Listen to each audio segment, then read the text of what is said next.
कुरुक्षेत्राच्या रणांगणावर भगवान श्रीकृष्ण अर्जुनाला त्याच्या कर्तव्य कर्माची म्हणजेच युद्ध कर्माची वारंवार आठवण करून देत आहेत.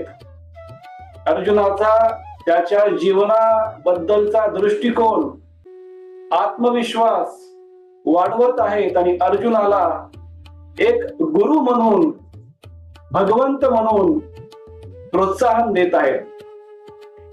कारण अर्जुन हा एक सद्गुणी, सद्विचारी, सदाचारी मनुष्य आहे आणि असा मनुष्य सदैव स्थिर, शांत, प्रसन्न व यशस्वी जीवन जगणेच भगवंताला, गुरुला, भगवान श्रीकृष्णांना आणि संत ज्ञानेश्वर माऊलींना अपेक्षित आहे.